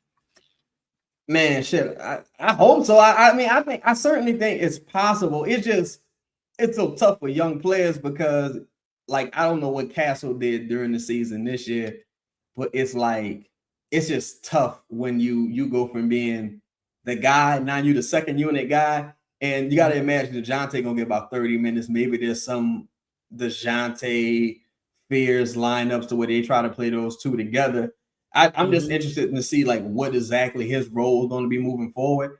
Personally, now I ain't gonna say that, but that was my X factor though. That's my X factor. Like you always can account for like nobody. I don't want to say nobody, but last year for the Hornets, they didn't account for Con Knipple being that good that early, or like VJ being that level of player that early. Like I think. For every team, you have this potential outlier of a situation where somebody comes along and they're just a little bit better than you thought they would be, and it just does a little bit something. Like when Austin Reeves got good out of nowhere. Like when the Lakers first started playing Austin Reeves, it was like, wait, this dude actually could play, and that team was better off because of that. That was just an unexpected, boost. I'm saying one of the things that. Like if Queen plays significantly better than what you think he's gonna play, like I think, all right, like for example, the Pelicans last year had an average loss of 12 points last season. So let's say, just hypothetically speaking, let's say you give Fears, let's say he go to 14 to 12, right? I'm sorry, he go to 14 to let's just say 17. Let's say 17. Yeah, that's okay. 17, that's 3. So now you're down to 9. Potentially, right? Let's say Zion plays better. Let's give him an extra 4 points. So now you're down to 5. Let's give Trey another point. And this is not like a very good scientific way to do this, but let's give Trey another point. Yeah. 22. Now you're down to like 4. So, and I still look at it like, even with Fears and shout out to him, but it's like you had some major scoring outbursts like toward the end of the season that probably like pumped up the numbers just a little bit. Yeah, inflated just a little bit. But I think, and you got to take into account, DeJounte going to be better. Herb can't be any worse. Queen should just playing. Like, Poole just playing. Poole just playing helps you. And it's going to get to a point where it's like, damn, somebody can't play. Because we got Zion, Fears, Queen, Macy, Sadiq Bey, Poole, DeJounte. Did I say Fears? I don't know. Well, let's just go with the starting lineup, right? That's the starting lineup is DeJounte, Trey, Herb, Zion, Macy, right? Second unit, let's say it's Fears, Queen, Carlo, McGowan's, Sadiq Bey. That's 10. Now you talk about with those 10 players, you still got all the problems that you had going into the season for rebounding and shooting. So that means let's say you want to address shooting. Let's say you bring in Carlo that kind of help you with the shooting a little bit. That's 11. You still got a problem with the rebounding unless Eve take a major step. And you still really got a problem unless you about to run. Do you think you could fix it by structure and playing the 2 bigs? Not the bigs we got. Not the bigs we got. Because it's to me it's this, and that's the thing, right? Because it don't matter if you throw them. It don't matter if you throw all of them out there. Well, I say that only because Queen is a solid rebounder. Like, but if you watch the game, he's not a good rebounder. Yeah, Eve's. I mean Queen. No, I'm saying I'm just saying I'm going back like Eve didn't rebound well last year. Yeah, he's more of an offensive board guy. He could do a lot better defensively, of course. Same with Queen. But I'm like, when you watch the game, you like, well, damn, how this about because you ain't necessarily getting fucked over by centers. You got wings crashing the boards, getting more rebounds. So it would have to be a controlled effort from everyone involved. I think you got to go out there and just get a motherfucker that rebounds the ball. Honestly, I think that's what it is. You got to get a motherfucker that can already shoot. And that's why I'm hoping they do themselves, because just like someone could come calling for Herb this during the season, say, man, we need defense. If teams know you need a center or teams know you need shooting, they're gonna try to charge you a premium. I'm like, oh nah. You get charged a premium anyway. Exactly. So they definitely gonna bust your head during the season, like, oh, you need this bad, don't you? Y'all bottom of the league in threes. So it's like, but again, that's why it depends on how your season go. Because if you could sustain without it, like if you could be comparable, like if you could float along with, now I won't say without it again, because I look at it like the pool playing just adds shooting. Even if he's shooting, like last year was a career worst for him, and I think it was like 33. What it was, 33%, 32%, something like that. It was bad. It was more of an outlier, but it was bad. But I'm saying, even though at 32%, like if he shot 32% again, right, which is not great, but having him on the floor, you at least got somebody to get the shots up. Like we weren't even having people able to remember how many games, remember how many games we were just only shooting 23s a game. Like you didn't even have the volume, the attempts wasn't even to compete. Like people was out shooting us 40 to, like in a lot of the games you lost, if you go look at the 3-point numbers, they was getting outshot like 40 to 20 every night, which is which is insane. And when you really, and again, that's why you got to bring somebody in, because when you think about it, imagine, like I say, Herb averaged 4 or 5 threes. I don't want Herb taking 4 or 5 threes. That's a wasted possession. That's why you got to get like that. Like it all goes back to like bro, you got to bring some talent in. Like you can't just roll the ball into the season and saying, well, as the season go on, we're gonna try to figure this out. And it's like, no, even if you take an L right now in the short term, you got to at least expedite. Yeah, like what helped the Pelicans get to those 49 wins. What helped the Pelicans get to those 49 wins was Matt Ryan to start the season, which is 50% fucking unbelievable. Like, he couldn't play. He was shooting 50% from three. No. Shout out to my dog. I don't want to say his name, but he was cool with Najee. He cool with Najee, and he was like, yeah, bro. Matt Ryan ain't gonna be shit. Then Matt Ryan had a couple games. He was like, yeah, he good. He all right. Because he thought he was taking Najee's spot. Would you say something about Lively? Yeah, Lively. I'm like, give me Lively and Clay. Something like that.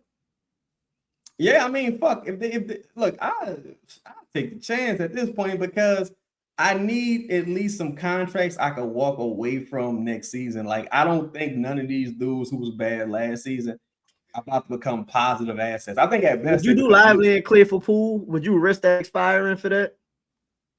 They both expiring too, but nah. Lively expiring too? Well, he do for a rookie extension. If he fucked up, he ain't gonna get it. Nah, it would have to be Herb. I'm not trading no expirings for expirings. To me, that like have to be Herb. It gotta be Herb or DeJounte. Like I can't stress this enough to like the cap guy. Bruh, you can't go in the next season with Herb and DeJounte on the books. Them niggas better, like, they had to be phenomenal this year for me to be like, maybe this could work. But if you said that's like a 4 seed, then it's like, all right. Yeah, it's like, oh boy, we made it. Like, yeah. but even then, I'm gonna be like, nah, they played it better. Like, what you want to do? They played it better. Yeah. Like, cause let's get to some of the star questions, man. I'll get out of here. Shout out to everybody in the building. Make sure y'all hit that like button, man. Say Zion got to take 20 shots tonight. Got to. And he got to rebound. Got to defend. Like, he got to be a true number one best player. Like, gotta be. Not number one on a bad team. He got to be like a guy on he could be a good player on any team. And look, the Pelicans ain't out the woods yet, but for all the Detroit people that was talking shit, now y'all getting the taste of Trajan Langdon being a fuck up. Now y'all getting the taste of like how Trajan Langdon this weird with moves and shit. And look, Bryson, he was only here a little while at the gym, but now y'all getting the taste of Bryson as well. Like, pause. Like, you getting the taste of weird GM moves happening. And yeah, man, we'll see what happens. But shout out to J Dog in the building. He said, man, let's forget the Celtics. What are the Pels doing? I know Louisiana gals say they were being stingy and practicing patience, but I didn't expect everything to be this slow. DJ's out move. I don't think so. I wouldn't really even count the DeAndre Jordan thing as an actual move, to be honest. It takes up a roster spot, which some people feel, a way about, but I wouldn't really count that as a move. I think he's a coach.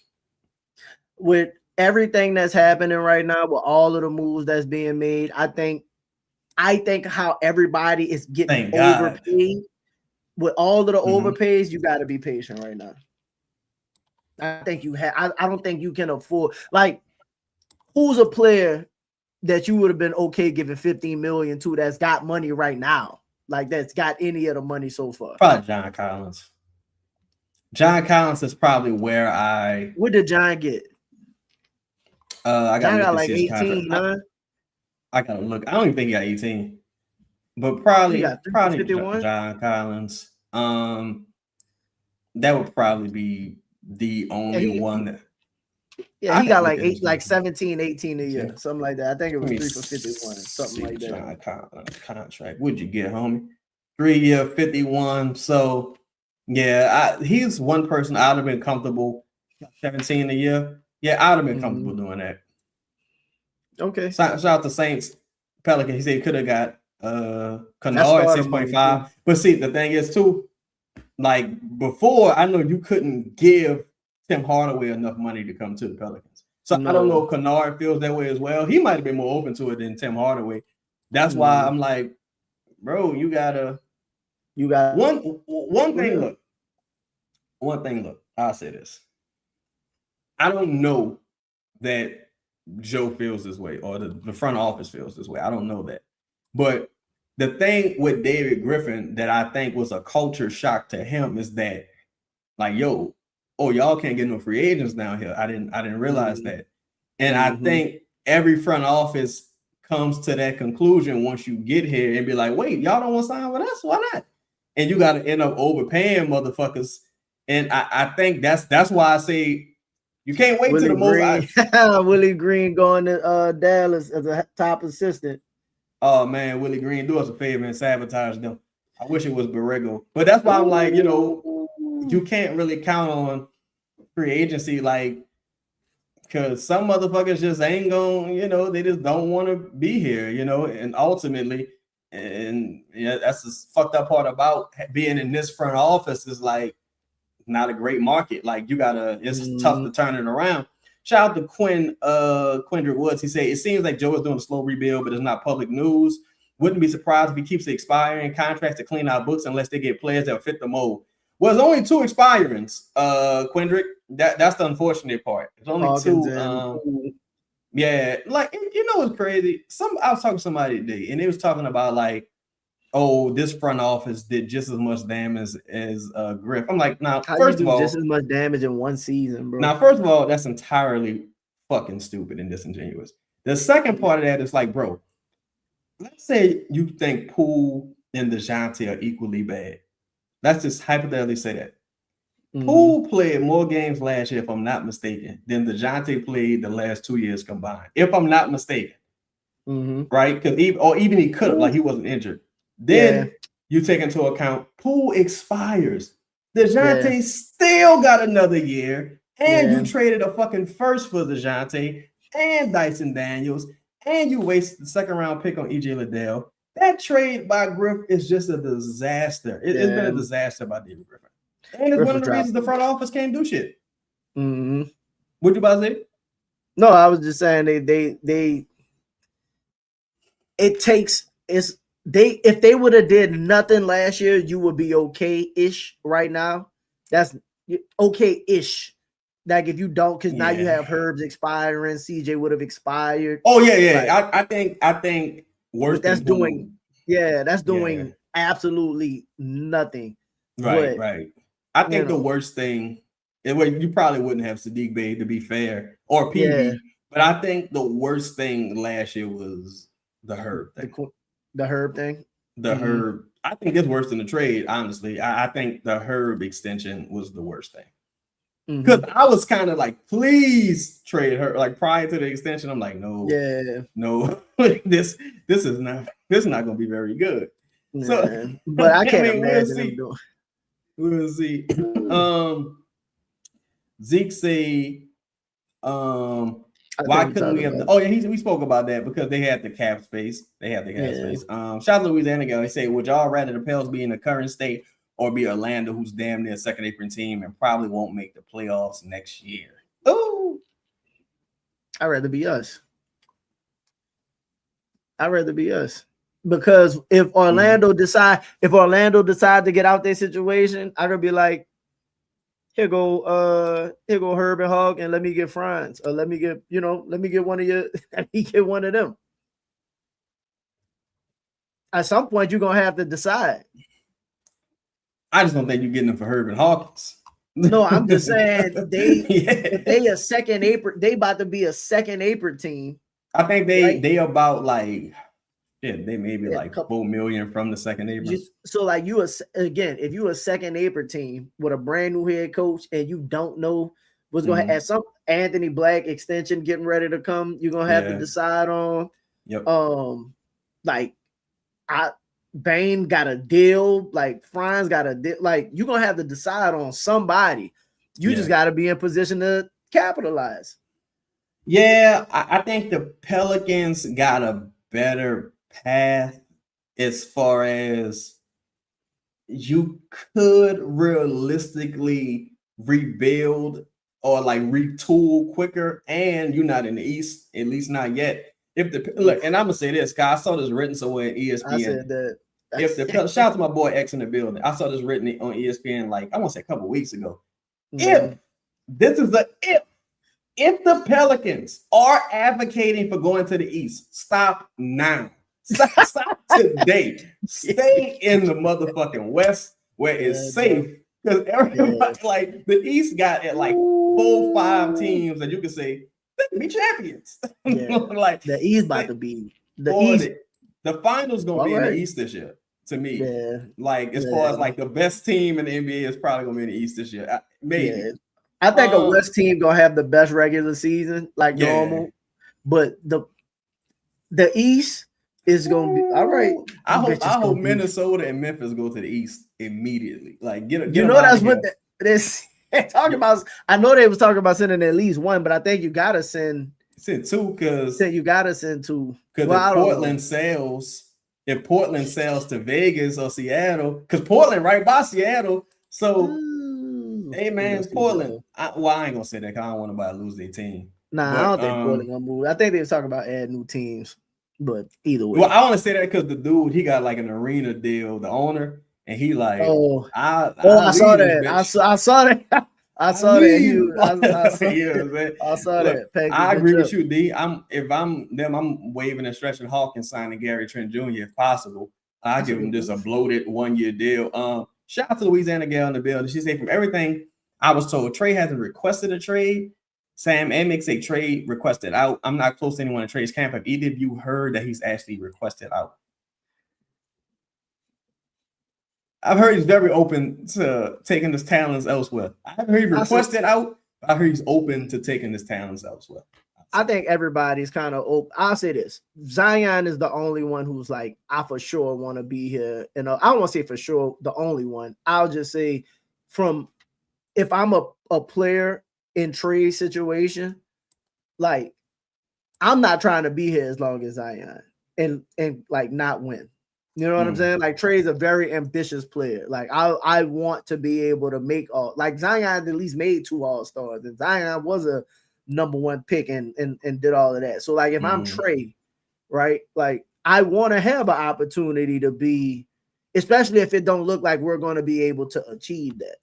Like put me in a situation where I could be maximized. All of them dudes like a knee injury away from this shit being over. I look at it 2 ways. Like I look at it like, bro, once you get your extension, you're supposed to be part of the solution, for one. And on the other side, I look at it like, you know, again, you're going through a number of coaches. Willie Green, that whole tenure, especially was a disaster. Borrego wasn't much better.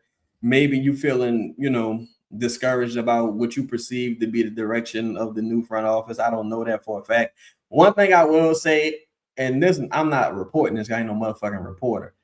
Mm-hmm. I think if I had to speak for Trey, which I'm not qualified to do, I say he probably wishes that it would have worked out in New Orleans, but he probably like, I'm ready to move on. And that's not requesting a trade. That's just like, I wish it would work out, but I'm probably ready to move on. I think also he's probably one of those. I give it one. I'm gonna be here. I give it one more shot. Like, I don't think he's gonna be here and then sulk about it. Like, if he realizes he's not going nowhere, he gonna like buy in and do everything he got to do. And if it looks like they're turning it around, I don't think he's gonna be like, well, let me out also. You know what I mean? And he's been through worse. He's been through worse. Yeah. As a like if you get back to that 49, maybe not this year, but if you get into the 40 wins and like, potential playoff pushes, how they been towards the end of the season and stuff like that, then I think you'll have more of a case. Like, I think you'll be fine. Yeah. Yo, L, tell the people they can find you at, bro, and you can dip. I'm gonna answer the rest of the question.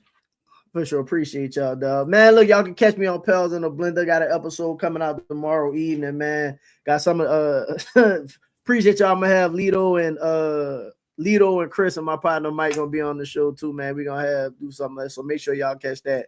Appreciate everybody. You hear me? Y'all stay safe. Calm down, dog. It's still only what is it? Day 3? It's day 2. Day 2 of free agency, bro. Chill. It's gonna be all right. Y'all be safe, bro. Peace. Boy, Brad Stevens is a terrible negotiator based on some of these reports that's coming out. But yo, man, let's get to some of these questions, man. Much love to everybody. Be in the building. Make sure y'all hit that like button. We in here. Dakari say, Chaz, I disagree with you about them being a fringe playing team. They don't have enough pieces as currently constructed. Damn, you don't think they even a playing team? Well, again, looking at everything, bro, looking at all the teams in the West, I would say, all right, there's 10 slots for to qualify for the postseason. I say OKC is better, San Antonio is better, Denver is better, the Lakers are better, Houston is better. I think the Wolves are going to be interesting, though, because if LaMelo gets hurt again, who knows? But let's say Wolves are better. I think the Clippers got worse. The Blazers, I would say, are better. I think Phoenix is a toss-up. Golden State is a toss-up. So, wait, I think I just named like 17. I think they got about 7 teams that are like, I would say, better. That's OKC, San Antonio, Denver, Los Angeles, Lakers, Houston, Minnesota, and maybe Portland. I think every other team that wants to make the plan, and Utah. So, damn, that's 8. And every other team is kind of in that same realm. I think the Pelicans, Clippers, Phoenix, Golden State, Dallas, and Kings are in that same chase. So, you just got to be better than those teams. I'm saying it like that's easier said than, well, it is easier said than done. You just got to be better than those teams.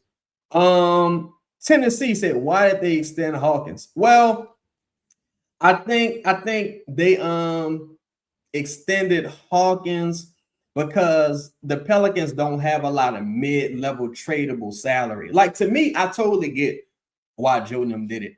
Because, like, for example, like when you did the DeJounte trade, Larry Nance made like 11, I think. Dyson made about 8 million. So you was able to add chunks of salary in a trade. Whereas with the Pelicans, the only mid-level contract they had at the time was Herb Jones at like 14 million. So if you wanted to do a trade, it would like if you wanted to trade for somebody making like 25 million, you couldn't reach the salary threshold to do that trade without an additional like $6, $7, $8 million. And that's what Hawkins provided as an expiring. But I kind of think at this point that ship is sailed and they should just wave and stretch them, to be honest. Jeremy said we ain't got no bigs. Eve. Oh yeah, Derek Queen did say that the other day. I don't know, bro. I mean, look, Jeremiah Fears wasn't lying, but I don't know how the front court players that are actively on the team receive that. But he wasn't lying. Like, fuck, I don't know. Jeremy say, any thought on the Pelicans players being active online? Y'all think they want to shift the narrative on the team? I mean, that's a good question. I feel a couple different ways about it. Like, look, to me, every player got a right to defend themselves against criticism because that's human nature. Got a right to defend yourself. But I also think dealing with the reality of the situation is something different. Like, if you aren't good and you trying to defend yourself against being not good, it doesn't change the fact that you're objectively not good. Like, you know what I'm saying? You can tweet what you want. You can, do whatever, Instagram, what have you. But if you're not good, you're just not fucking good. I ain't lying on you. Like, everyone would love to go and say how great each individual player is in the NBA. But just like we got our opinions, they got their opinions, and they have the right to defend themselves in those instances. But I do think some of the things I've seen lately was like, man, I guess you ain't got no skins on the wall. Like, I don't know. That's what some of the players. I don't know. I guess. Ed, what up, Ed? He said, did any teams actually get better through free agency and trades, or were they just making moves for the sake of making moves? The Lakers are weird. I don't know, bro. Like, I like each player the Lakers signed, but I just don't see the vision. Like, I think Quentin Grimes is a really good 3-and-D player, but I think you need even more perimeter defense. That's a lot to give up for Kessler, and I like Kessler a lot, but damn, that's a lot to give up on him. I like Sandro. What you gonna do with Vanderbilt? I like Colin Sexton. I believe he went to the Lakers, if I'm not mistaken. Like, I like everyone they've signed, but it kind of seems like when the Pelicans signed Alexia Jinka and Amir Ashik, like, motherfucker, you just got money and you just doing stuff. Like, you know what I'm saying? Like, you just doing shit. So, let's see here. Damn, Borrego ain't find another job yet. Ew, how Willie Green find another job for Borrego? So say no tanking. So I think less teams will hit 40-50 wins. So most likely will be a close race for playing spots. Yeah, if you were the Pelicans and you really want to compete, the most ideal scenario, in my opinion, would have to be the Bucks just like 13th, like they finished like 13th and maybe 12th in the East, and the Pelicans make the postseason, like, or at least the 9th seed, 10th seed, because that means the Bucks are just good enough to not be totally fucking trash, and the Pelicans were good, because ultimately that pick is a swap. If the Pelicans end up with 2 top 4 picks, in my opinion, it depends. Like, if the Pelicans lost the play-in game and ended up getting that pick, cool. But if the Pelicans just like terrible next year and end up getting the pick, I'll be like, damn, that's fucked up. Like, I don't want the Pelicans to be bad personally. Let's see. Dakari say, do y'all see Fears and Queen taking that next step to being what Chris Paul and David West were?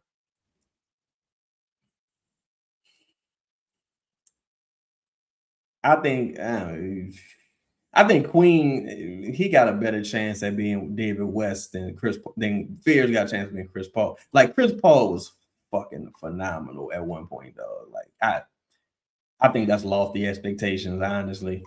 I do. D-Boy, what's the deal? He said, question, Chad, do you think the front office and our fans overvalue Trey? No, I don't. I don't think the front office overvalues him. I just don't think the value is really there for him this offseason. If you look at like some of the trades guys have gone for, like, there hasn't been a wing or perimeter player this offseason that really went for much. Maybe like Kawhi didn't really go for that much either. I think that's more of like what the position people are valuing. Like, Trey is known for more as a shooter, just a shooter. If you look at free agency, a lot of shooters not getting paid big money. The big men are getting all the big money. If you look at the trades, the big men are getting the big trade packages. Jaren Jackson Jr., Walker Kessler, and I'm sure Anthony Davis didn't get a huge trade package, but he was injured.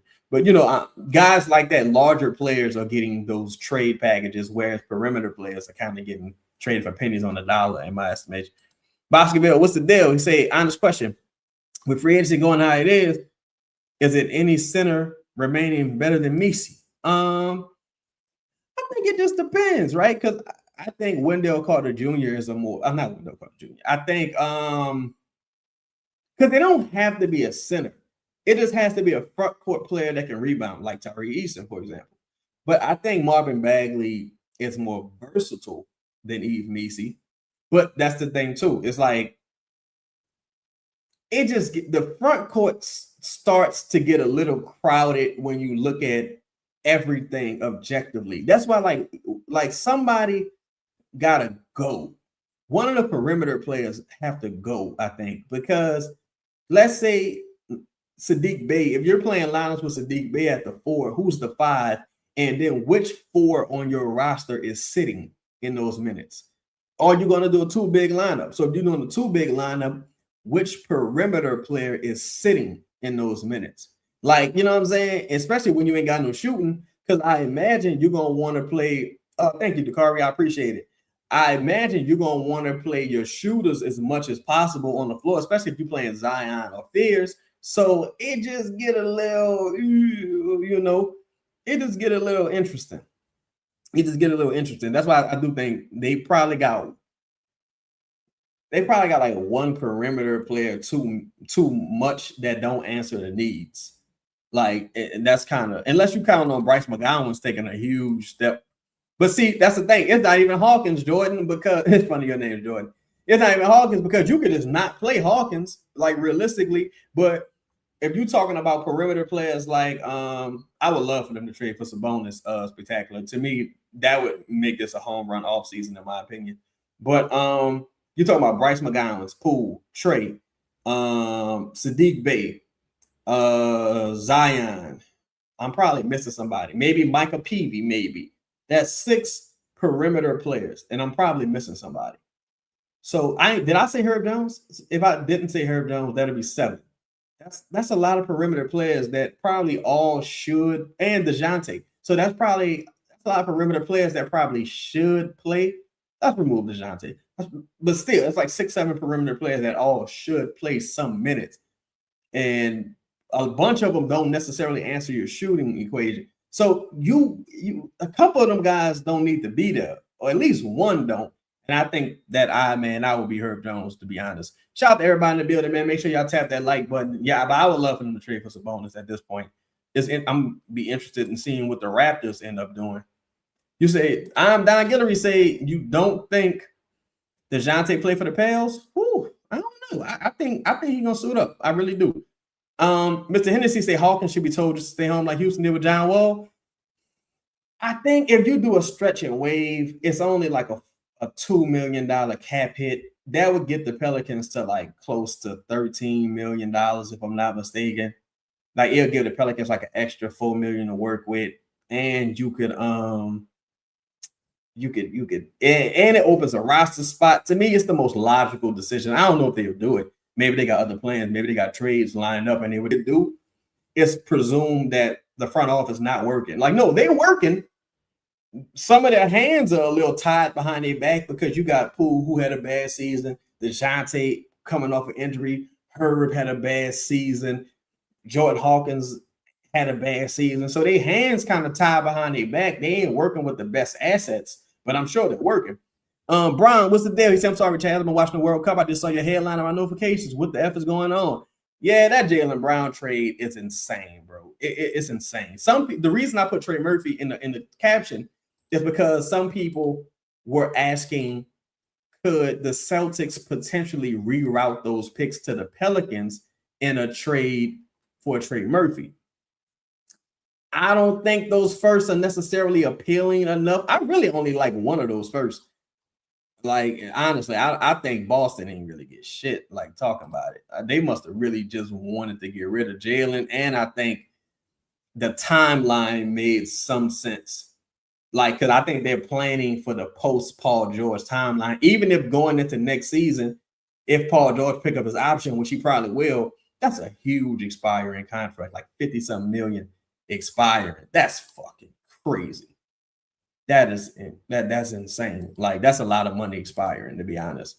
You say he signed Malik Beasley still. He gonna get signed somewhere. Fuck fucking playing in Pelican Bay varsity team. Let's see. Combat say, what can we do to get some bonus? Same thing. If the if the Kings wanted to offload some salary going into next season, because they still in the salary cap. Hell, the Kings are. You could trade on Poole and maybe Herb. They probably could take you probably could just trade on Poole and Hawkins in the first, honestly. And they probably could just take the cap hit for this year. Then they'll have all that money falling off the books for next year. And Sabonis only got like one more year after that. So if you trade for Sabonis now, he'll only be hurting you this season and next season. Well, he could play well. I don't want to say hurting. But if you trade for Sabonis now, it would have to be Hawkins and Poole for Sabonis. You absorb the $3 million difference. I don't think Sabonis got a cap a trade boost, a trade kicker, and then you just roll into him next season as a $48 million expiring. The Kings clear their books for next season. I think and shit right now, the way the big man market is, Sabonis might cost like a real first, whereas before it seemed like they were just desperate to get rid of him. The way the big man market is now, boy, it's looking rough. Like they getting some bread. I wish I was 7 foot. Fuck. Jeremy, what's happening, homie? He said a huge X factor is going to be DQ's development of a 3-point shot. Well, I think it could help as far as if he's making them. I don't think anyone would really go defend it just yet. Like, people don't really go defend shooters until they get that reputation as a shooter. Like for example, Herb Jones shot 40% from 3, but still no one goes out to defend it because they're like, oh, well, if he make it, we just supposed to lose. Like, you know what I'm saying? They make it, just supposed to lose. Jaylen said, I'm hearing from a couple of people close to the Pelicans that they are trying to get Miles Turner right now from the Bucks. Potentially, that could potentially happen, Well, I can't say that, but that could potentially happen. I think Milwaukee would welcome Jordan Poole back. Debo the God said, boy, Joe Dumars has been our worst GM. I don't care, but at least Griffin would have gained some assets at least before a full rebuild. We stuck with Poole, DeJounte, and a bunch of unplayable players. Well, here's the thing, Debo. Can't really say that because what did David Griffin end up getting for Brandon Ingram? Like, fuck. The Raptors traded Brandon Ingram for Kawhi Leonard. We traded Brandon Ingram for Bruce Brown and Kelly Olynyk. We ain't get shit. We ain't get a motherfucking thing. God damn, David Griffin, the devil. Dog, David Griffin is the fucking devil. I don't care what nobody say. David Griffin is the devil. That bald-headed bastard is the devil. He's a fucking nightmare. He is a nightmare.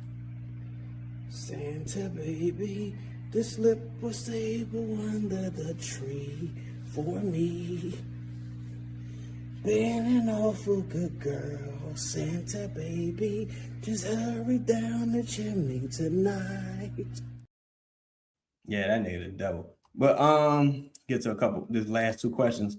Mars say, and shout out to everybody in the building, be in the building. Hit the like button if you haven't already. Mars say, this tell you right there. Here, we could have got Jaylen Brown for nothing, bro. We didn't even try. Well, here's the thing. Jaylen Brown is better than Jordan Poole and stuff. I'm sorry, not Jaylen Brown. Paul George is better than Jordan Poole and stuff. I will say that. Now, what you can probably say also is that maybe the Pelicans didn't want to take on Jaylen Brown's potential extension because Jaylen Brown about to get like 2 years, $140 million. Like, he about to get a crazy extension. In fact, I wouldn't be shocked if he's traded again before that extension. Because I think he's going to want every penny of that extension. So could be. I would have preferred that they kind of just went all in and tried to get Jaylen Brown. Because, and like, if you're not gonna go get Jaylen, then let's start clearing the books for next season where you could potentially do another huge move. Like, you know what I'm saying? In the event someone else becomes available, like, let's just start clearing the books, like salary wise, with a Herb, with a DeJounte, Poole already falling off. Like, they could potentially have a lot of fucking money and do a lot of things next offseason, especially with all their picks. So, the car, shout out to the car. He said, where do you think LeBron goes next? I heard Golden State. Man, I think LeBron should go to Philly. LeBron should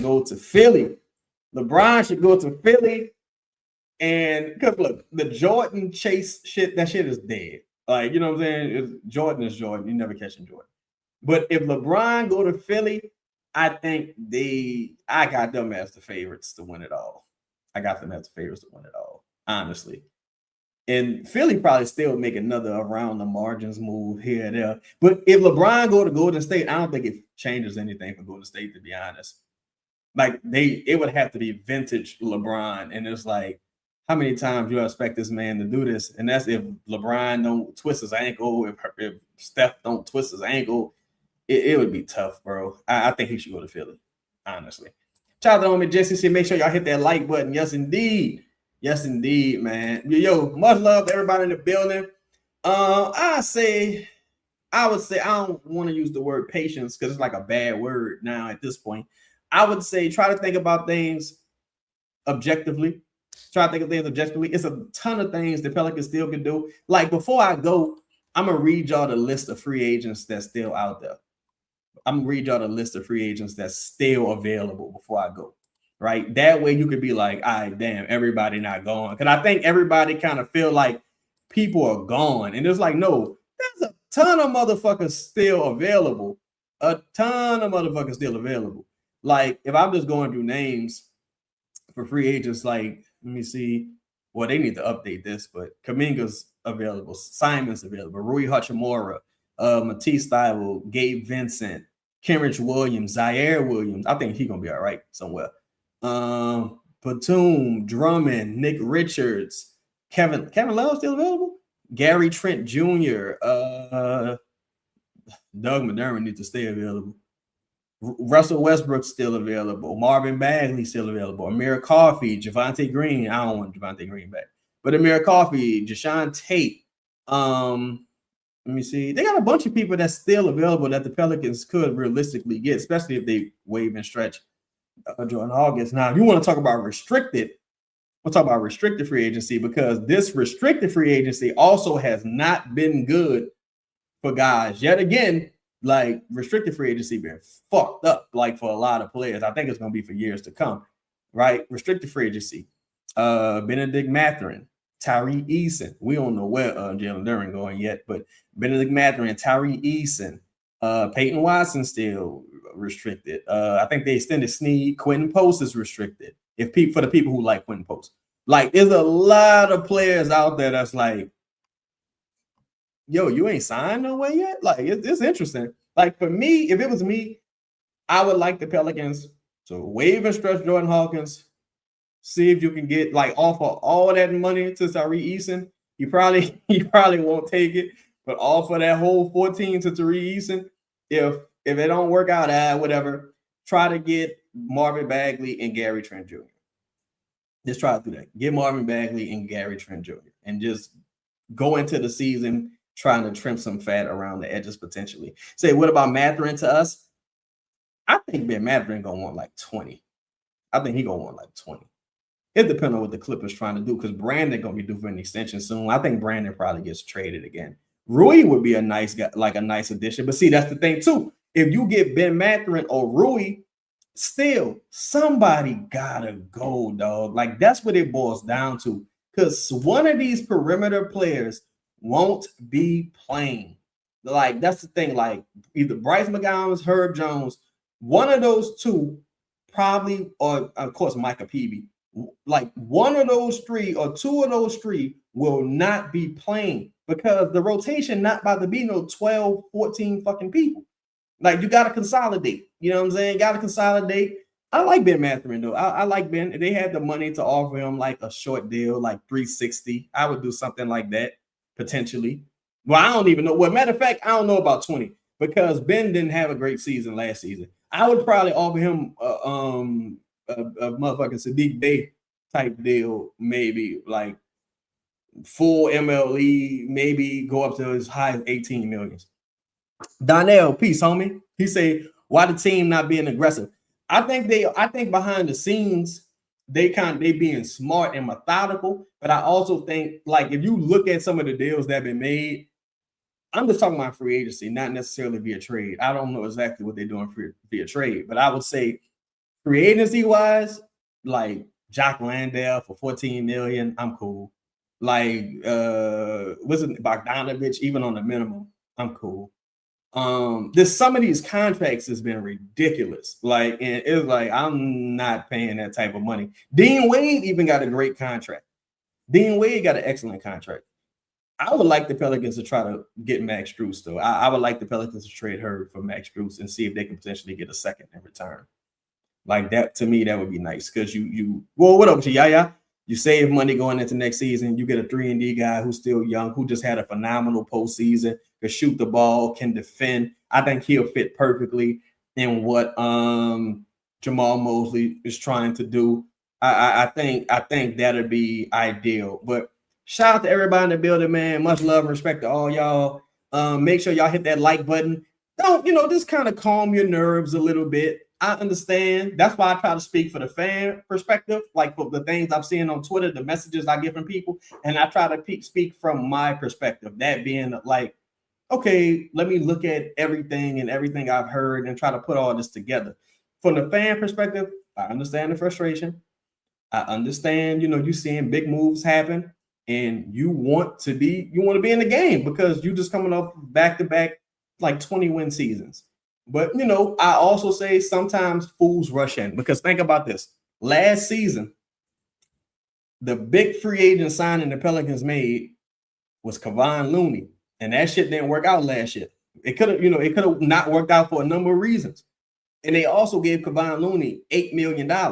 So would you rather have another situation like that repeat itself, or would you want to wait and potentially find a sweet deal, kind of like what the Kings did last season with Precious Achiuwa?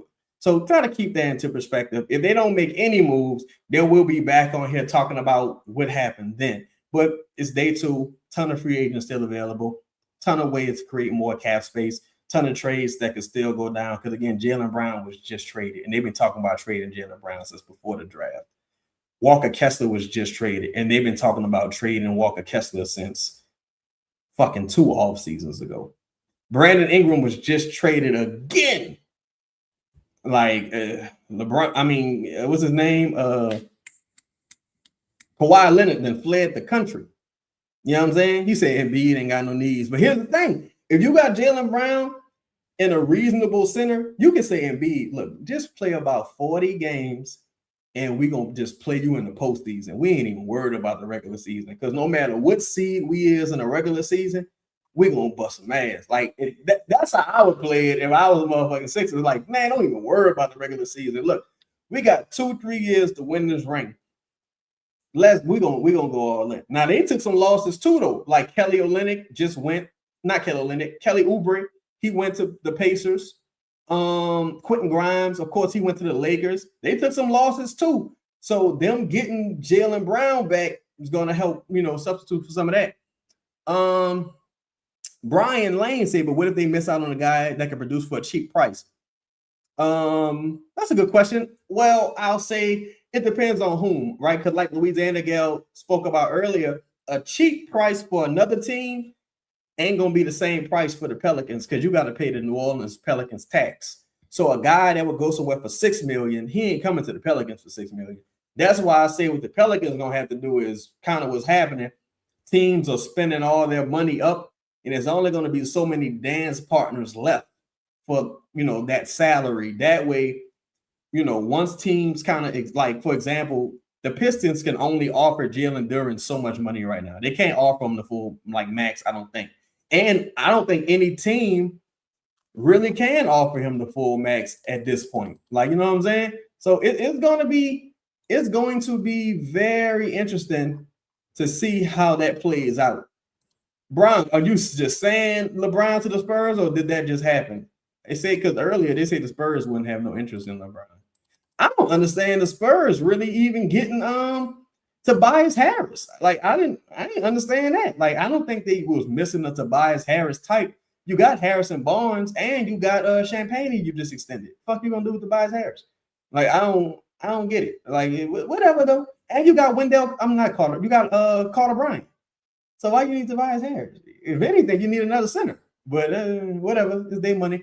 But shout out to everybody in the building. Make sure y'all hit that like button, man. We'll be back at some point. If something happens, we'll definitely tap back in and talk about it. But I'm Cheddar Chaz. Follow me on Twitter. Follow me on Instagram at Cheddar Chaz. And we'll keep doing it up, man. Keep the faith. I'm with you. I'm with you in your frustration, but I also, I'm zooming out to try to see the big picture as well. So much love to y'all. I'm out. Peace.